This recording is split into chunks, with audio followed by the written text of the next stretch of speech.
Good morning, everyone. Welcome, and thank you for joining us at Avivo's Achieving Dreams event this morning.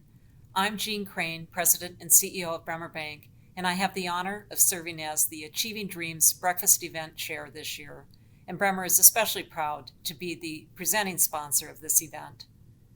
This morning, we are celebrating the impact created when businesses and nonprofits work together to build stronger, healthier, and more equitable communities. A highlight will be a conversation with Neel Kashkari, President and CEO of the Federal Reserve Bank of Minneapolis, and Alan Page, retired Justice of the Minnesota Supreme Court. We will hear how equity in education impacts the future of Minnesotans in the areas of housing, health, employment, and economic advancement. President Kashkari and Justice Page are also being recognized with Avivo's 2021 Celebrated Community Leader Award for their work around influencing positive change in Minnesota's education system. Our closely held purpose at Bremer, inspired by our immigrant founder, Otto Bremer, is to cultivate thriving communities, and Avivo's work is absolutely crucial to that endeavor. Avivo has been serving the people who need our help the most throughout the Twin Cities and Greater Minnesota for 60 years, working to end homelessness, provide education, prepare people for employment and success, and support recovery and mental health. Avivo provides a place for nearly 13,000 people every year to find treatment recovery support, mental health services, and career training. Last year alone, because of Avivo's work, nearly 1,500 people found employment, 1,000 individuals moved off of public assistance completely, and more than 900 people experiencing homelessness found housing with supports. Every day, Avivo brings a vision of a community free of health and economic inequities into closer view. This work is even more important today as communities across the country grapple with the impacts of the pandemic and a national reckoning on systemic and ingrained racism. Each one of us, businesses and individuals alike, are called to make a difference. Today you will learn how, and I hope you will join me in partnering with Avivo to help give everyone a chance to live well and work well. This is why your financial gift today is more important than ever. So let's see how your gift will support Avivo's work for the people who need it most. Please enjoy this short video about the big impact Avivo makes.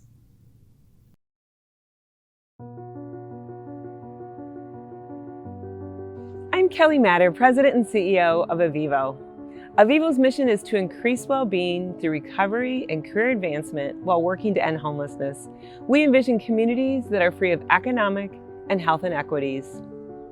Avivo is here. We work to end homelessness. We provide education and training. We support recovery and mental health. We prepare people for employment and success. Avivo is here. At Avivo, we're working to end homelessness. I'm Danielle, one of the program directors here. And I'm Melissa, another program director for housing supports. We do whatever it takes to find housing for people experiencing homelessness. Our street outreach team supports people living outdoors and connects them with housing and other community resources. Our transitional recovery housing and our tiny homes shelter, Avivo Village, provide stability and support and paths to permanent housing. Our teams help adults find and keep their housing. We believe every single human deserves housing. To end homelessness, we help the whole person. Anyone who enters our housing programs has access to life-changing services at Avivo and in the community when they are ready to take the next step. I'm Carrie, Director of Avivo Institute of Career and Technical Education in St. Cloud. We offer short-term training to help individuals launch careers and create pathways to become financially independent. Some students come directly to our programs, and others might be referred from our housing program, treatment programs, or employment services. Avivo is here to help the whole person when they're ready. Hi, I'm Ayana, Program Director of Intake and Access for our recovery programs. At Avivo, we want families and individuals to find recovery and wellness. We provide outpatient and residential treatment for families and individuals, along with mental health services and community supports. Families and individuals have access to our recovery housing, and with access to our career education and employment services, many people leave our treatment programs and enter part or full-time employment. I'm Haysha Gregory Small, Program Manager of Hennepin County Welfare to Work Program, which is one of Avivo's employment services. At Avivo, our career and employment counselors help nearly 10,000 people secure employment every year to support themselves and their families. 99% of the people we serve are living in poverty and working hard to support themselves. We specialize in serving young parents, recent immigrants, and individuals who are unemployed or underemployed, obtaining a GED, finding training, connecting to community services, and more. We do whatever it takes to help people find and keep jobs and succeed. Avivo is here. Avivo is here. Avivo is here. Avivo is here.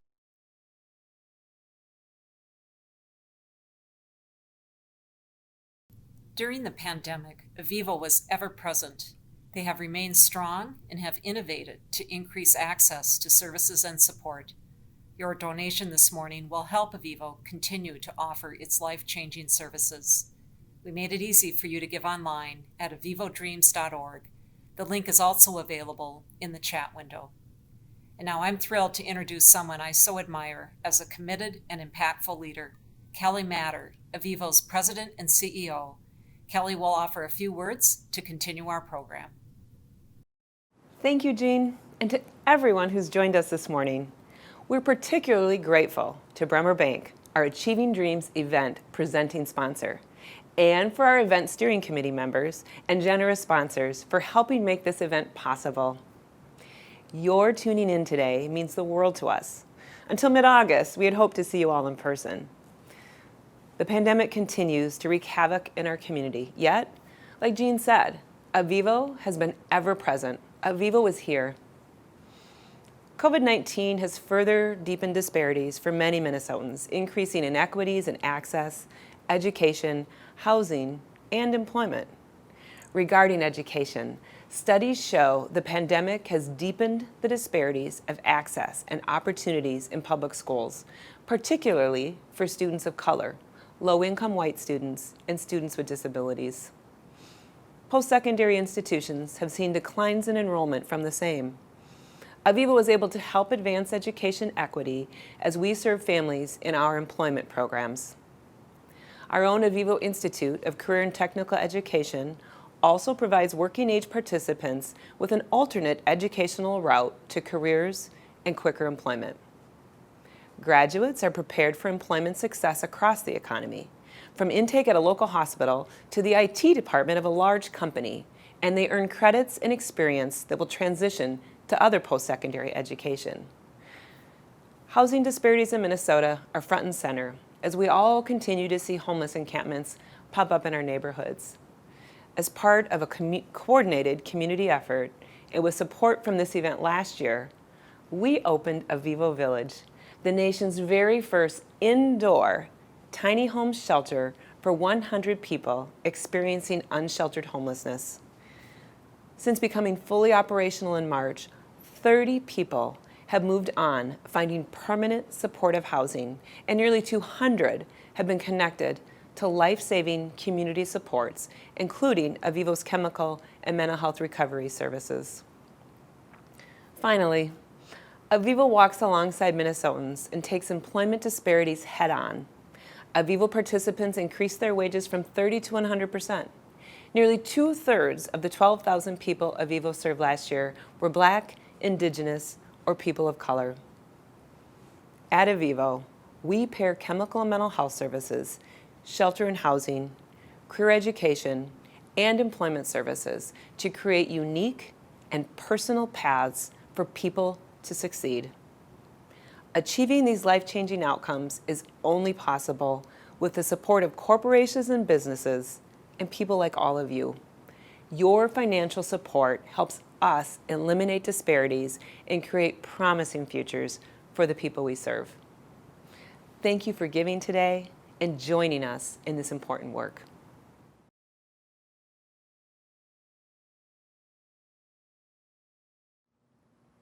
Each year, we recognize a celebrated community leader who provides outstanding leadership in ways that significantly improve the lives of people in the Twin Cities and beyond, particularly leaders who are having a positive impact on eliminating inequities specific communities face in education, housing, health, and employment.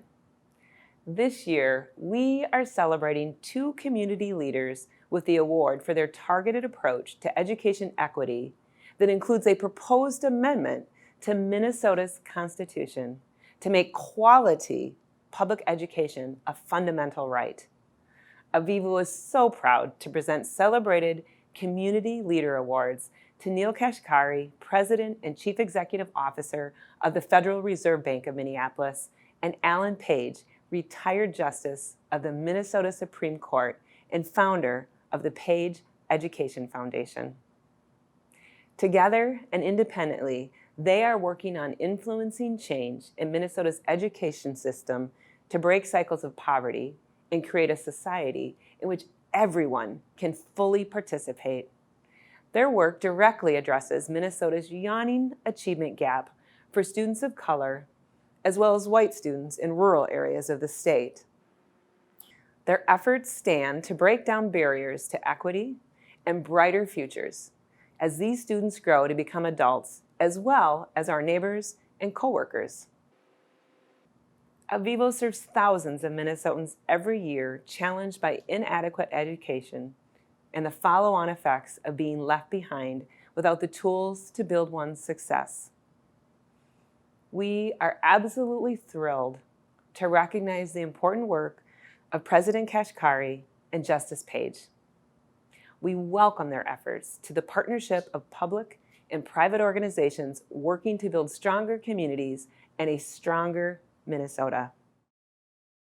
On behalf of Avivo, it is my honor to recognize Justice Alan Page and President Neel Kashkari as Avivo's celebrated community leaders for 2021. With my sincere thanks. Thank you. You're welcome. And President Kashkari. Thank you very much. Thank Really you. appreciate it.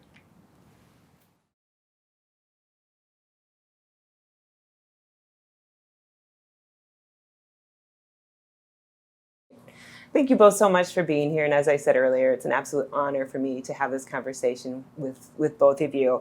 I'm excited to talk about the proposed amendment, the role that business can play in the success of helping young people be more prepared for work, and the intersection of not-for-profits and how the role that we play with business and helping people be successful in employment long-term. So let's start with your work around the proposed amendment, and I'll start with you, Justice Page. Why the amendment? Amending the Minnesota Constitution as it relates to education is a long time in coming. Our current Constitution education clause dates from 1857, and it has not been substantially altered since then. If you think back to what was going on in the world in 1857, you understand and know that here in the United States, slavery was a part of our culture. Our current constitutional language was designed for that time. Times have changed. That, coupled with the fact that our current language has produced a system that systematically and systemically leaves too many children behind, whether they be children of color, black children, indigenous children, brown children, disabled children, or poor white children. We leave too many kids behind. There have been many efforts by a lot of good people with goodwill trying to address some of these disparities in academic opportunity, and it just hasn't worked. And we need a catalyst for change, and the amendment is just that. President Kashkari, what prompted partnering to work on this important initiative together? Well, I came to Minnesota 5.5 years ago when I joined the Federal Reserve. One of my big surprises moving here was to discover these terrible economic and educational disparities. And I saw just what Justice Page said, we've made no progress. I mean, a lot of good people are doing hard work, including Avivo, including wonderful nonprofits in Minnesota, and yet they're helping a lot of individuals. But if you look at the aggregate, we're not changing the direction of the state. So I reached out to Justice Page more than 2 years ago to say, is there a way we could use the law to break through the barriers that are preventing real reforms from taking place? And we started by looking at the Constitution and saw just what he described, that we have this antiquated Constitution that is producing exactly the results it was designed to produce. And together we said, we can do better. Right now the Constitution says children have the right to access an adequate education system. Yeah. Who thinks that's good enough? Yeah. And so that's why our proposal is to create a quality education, a civil right to a quality education for every child in Minnesota. What are some examples of how decision-making would change and how resources might be added or addressed with this change? Our proposed language creates the civil right. It creates a civil right to a quality public education. It defines quality.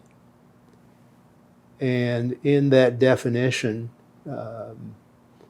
fully preparing children for participation in our democracy, our economy, and society. In that process, I think the shift would be, one, to putting children first, but two, and equally important, is individualizing education so that our education the system would take into account the individual needs of every child. Mm-hmm. And I think by doing that, we give children the opportunity to learn to their fullest ability and to reach their highest potential. And I think that's really where the change takes place. And have you identified what, kind of from a resource allocation or financial, focus, what that might look like in Minnesota? The amendment says this is a civil right for every child to get the education that helps them reach their full potential, just as Justice Page said. But ultimately, the decision-making will be done by parents and teachers together. What do their children in their communities need? And it's going to be varied across the state. Different parts of our state have different economies. Mm-hmm. The cultures are different. The backgrounds are different.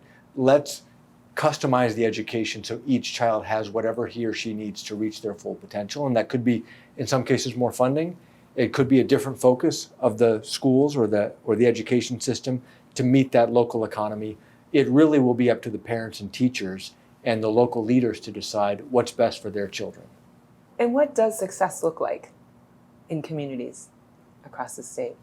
Well, success for me is individualized education. Okay. That's what it looks like. That gets at a whole host of problems that we see today, and that every effort we've made has not been able to impact. And the disparities that we see that have not moved an inch will close.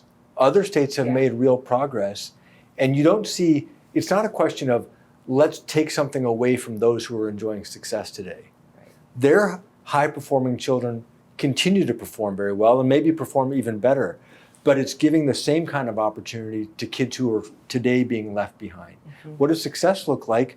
Far more of Minnesota's children will get the education they deserve and be prepared not only to take care of themselves, but to contribute to our economy and contribute to our society. So we're all better off. Absolutely. And in fact, the disparities haven't moved. They've gotten slightly worse with the impact that COVID has had on young people in our state. President Kashkari, what are the examples of how the business community can step up to the challenge of inequity and support efforts of quality education? Well, they can start by supporting this amendment, right? Systems operate the way they are designed. It's not an accident that Minnesota's education system today is performing as badly as it is. That's how it was constructed to perform. It works great for some, lousy for others. And then you have a lot of vested interests who want to protect that system. And so the only way we can really drive change to elevate all of Minnesota's children is if our nonprofit community, our elected leaders, and our business leaders come together with the parents and families of Minnesota to demand change. And so why is the Federal Reserve at this table? Because our mandate, one of our mandates that Congress has given us is maximum employment, as many Americans and as many Minnesotans as possible contributing to our economy. Well, every worker or every child that we leave behind is a lost potential worker for Minnesota businesses, a lost potential consumer of Minnesota businesses, and a lost potential taxpayer into our society. So I think the business imperative is clear, but it's going to require our business community to step up in partnership with our nonprofit leaders and the rest of us to make this change happen. Absolutely.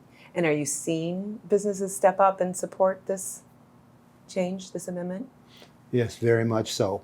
Very much so. We've been in contact with many of the business leaders, largest corporations across the state, and they are very much supportive. Yeah, it makes business sense. Exactly. Yeah. And then how about, so Avivo does post-secondary training and education. What role does access to post-secondary education or job training play on the pathway to greater equity and economic empowerment for this population most at risk? Well, I would just say we have to prepare children to be ready for post-secondary education, to be career ready. Mm-hmm. And we're not doing that now. And there's, pre-COVID, we talked about the skills gap a lot, that by 2022, 50,000 of Minnesota's jobs were going to require some training, post high school. I don't know what the statistics look like now, but if children aren't ready to go into post-secondary or vocational training to fill our jobs. And as Neel pointed out, every child that gets left behind is a diminished contributor to our community. Mm-hmm. I talked to a lot of college leaders, both university leaders, but also community college leaders, technical school leaders, and they say they have to spend so much time and money remediating the basic skills that kids should have or young people should have when they show up. They don't have them. And so a lot of their time and money is spent just to try to bring them up so then they can learn, what they're supposed to learn, whether it's becoming an electrician, becoming a nurse, whatever it is. And so if we can close that gap so that they have the basics, then our higher education system and our community college system is going to be even more effective. More successful long term. How can nonprofits in the private sector work together to strengthen your work on this amendment, to strengthen the opportunities and build strong communities? Well, I've been involved with the Page Education Foundation for 30 plus years. And it takes all of us working together to bring about even the small changes that we've made. To bring about big change, it means that we're going to have to collaborate even more effectively. Mm-hmm. And so I think that is critical. What is the best way for an organization like ours to get involved, to support the passing of this amendment? There's a bipartisan campaign coalition that is formed called Our Children Minnesota. It's bipartisan. They're formally partnering with nonprofits, with businesses to actively go to the Capitol and lobby. Justice Page and I are talking to anybody who will listen about our ideas, but the formal campaign is separate, and they are very organized and looking for more partners every day. So that would be the great way to get connected, is Our Children Minnesota. And do you have young people engaged in that effort as well? We've talked to people of all ages, and there are a lot of people across Minnesota. Minnesotans care a lot about education. And so what's exciting about this is it's not a partisan issue. Right. We've united Democrats of color with conservative Republicans from greater Minnesota. The businesses that we talked about, Attorney General Ellison is a passionate supporter of this work. It's a very interesting group of people who've come together and have said enough is enough. Young people, older people, grandparents, it cuts across all aspects of society. It's who is satisfied with the status quo. When most people understand the facts, as they exist today, they say this is not good enough. We need to do better. Absolutely. Is there anything that I didn't ask in this conversation that you wish I would have, or something else you would like to share for the audience that'll be watching? The one point I would make is that passage of the amendment is just the first step. Right. As difficult and as challenging as that is, that'll be the easy part. We are going to have to design, we are going to have to become the forefathers and foremothers of the future educational system.